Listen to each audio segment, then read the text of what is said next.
Alrighty, just completed today's daily. Unfortunately, I was interrupted a number of times by a certain dog, so I think it'd be easier to just re-record. Okay, we got a 2-5 split this time, which will be a little bit different.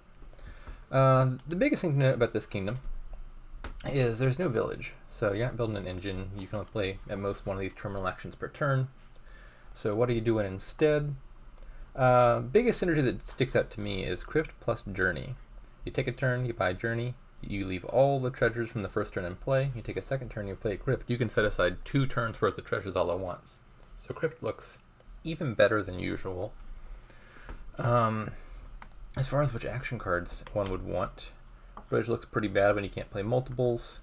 Ironworks I don't think has good enough targets. Rabble I think is just outclassed by Wayfarer if you want terminal draw. The other stuff looks potentially worth considering. Altar seems pretty good against Crypt early, Duchies later, and thins at the Estates and Curses. Wayfarer, pretty decent in a money game. It's draw and also gains you treasures. You can also get this for free by taking a curse, because, I mean, separate from the money bonus of Desperation, just gaining the curse itself means Wayfarer will cost 0 for the rest of it, or for the next buy at least. So I think Wayfarer looks potentially pretty good. Displace, I think, is pretty worth considering. You can get rid of the Estates, and then later in the game, the 6 cost actions become good targets for Province. And last, I think Beggar looks pretty decent here, actually. This is normally a terrible card. But 2 things that make it look a little bit better than usual. Firstly, it works great with Crypt.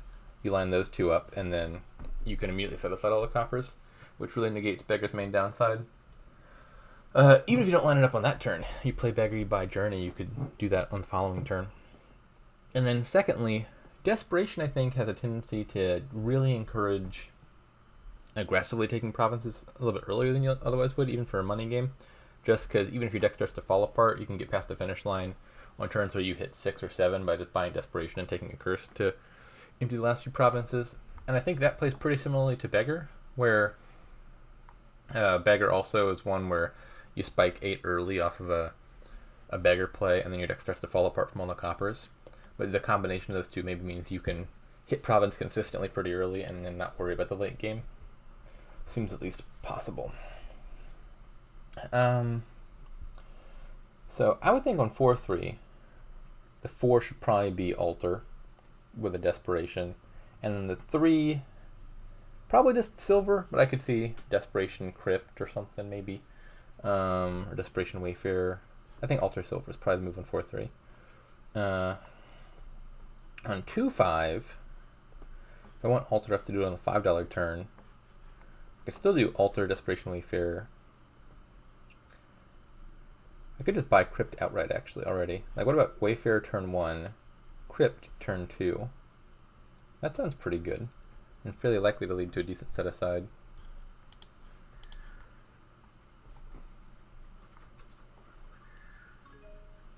Bot takes Altar, yeah, makes sense. Did not hit enough for Journey here. I don't think it's worth another curse to do that. Uh-oh. Uh-oh. Actually, this is fine. Obviously, bottom decking both my buys is not great, but I can at least counter solve it here by buying Journey. It should still work out okay-ish. I have 2.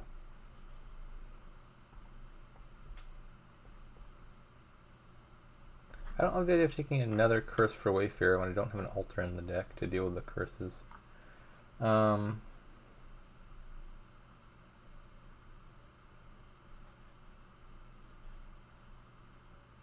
Beggar is worth considering.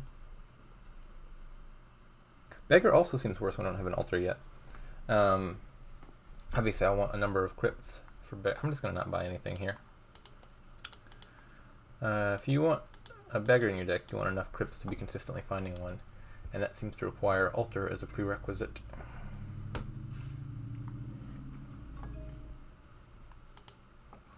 Okay, here we go. Uh-oh, where's the Altar?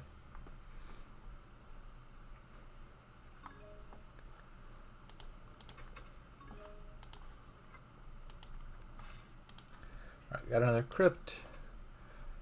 I could consider a Beggar now. But I mean, my deck is fairly thin. I already have 2 terminals. I think it's still probably worse than nothing.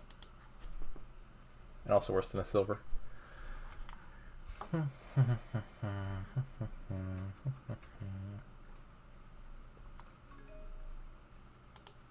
will be another crypt.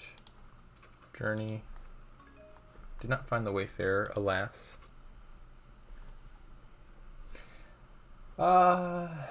Is Secret Passage worth considering here?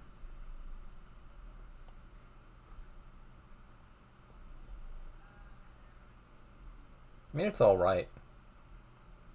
Helps you line stuff up in the order you want. The downside is it can be drawn dead by Wayfarer, which would be an argument for just taking another silver. I'll try it. I'm not sure it's better than just having more silvers.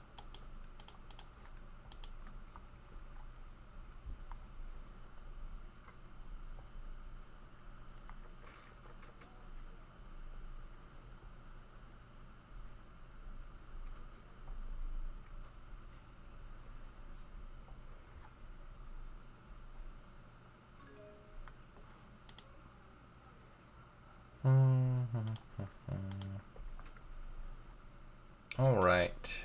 What are we doing here? Probably playing the altar. I would think.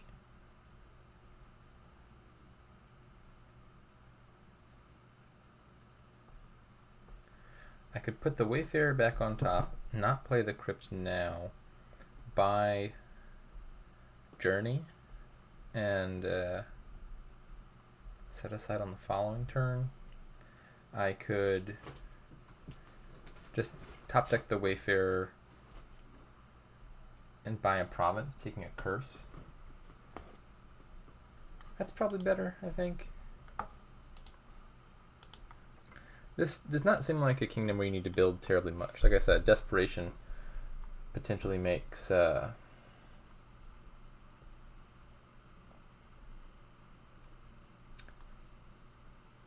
total brain fart. Desperation makes emptying province a little bit easier than usual and encourages greening less. Looks like this crypt is coming back out of play, so I don't need another one at the moment. Maybe I'll just take a displace now. Got desperation, province, set aside. What a lovely hand.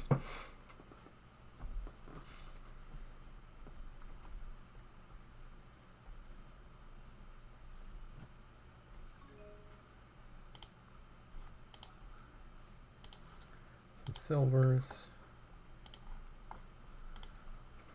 And Journey. Hope to draw at least one of these actions.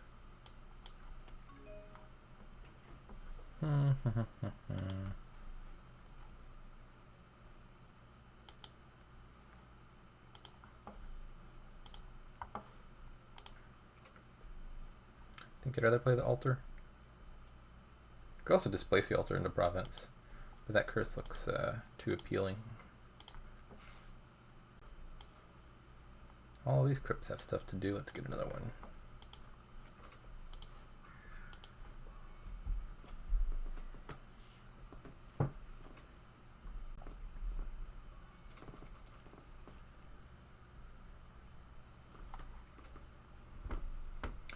Not sure what to gain off of this displace. Setting aside the province is obviously really good. Could be a gold, could be a bank. Bank's probably going to be better on average with as many crypts as I have. But the appeal of either of them is just that they're target to displace in a province again. Could also be a duchy, just for points straight away. Definitely buying Journey.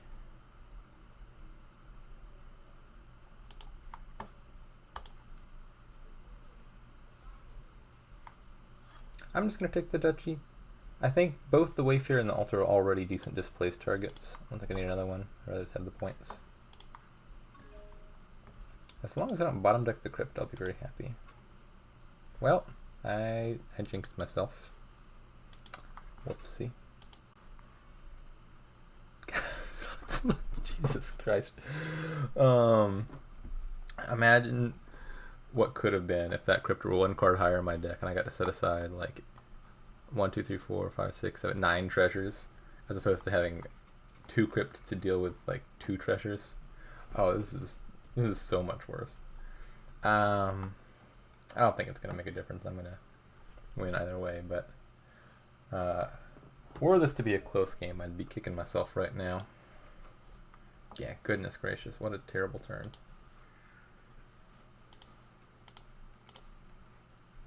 Oh my lordy.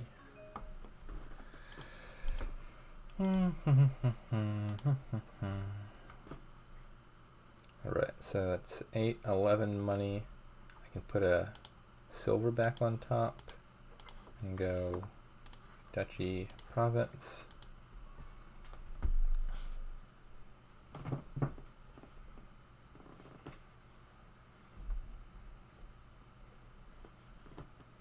Yeah, my deck is suddenly a whole lot worse after that unfortunate bottom deck.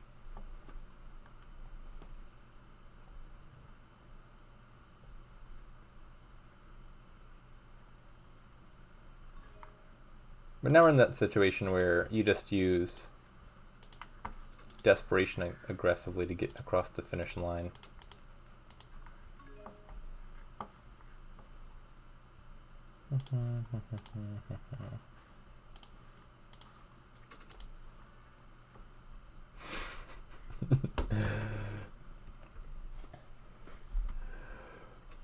Oh, these hands.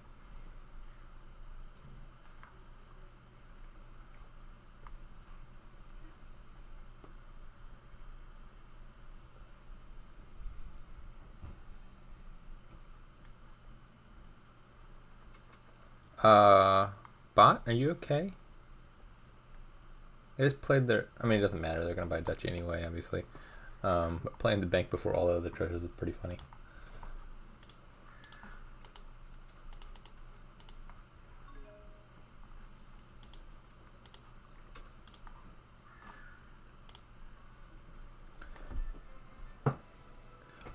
So yeah, deck totally fell apart at the end there after one exceptionally bad draw. But like I said, with desperation, you just throw caution to the wind at the end of the game and just take a bunch of curses to close the game out. It tends to work out all right. Also, kind of demonstrates Crypt's self-synergy, which is once you got a Crypt in play, each subsequent Crypt starts to set aside a lot more cards. So usually if you want one, you want a few of them. But then by the same token, if you end up letting all your treasures out of play, like happened that one turn, all of a sudden now all the crypts get really bad. So fortunately it didn't end up mattering too much.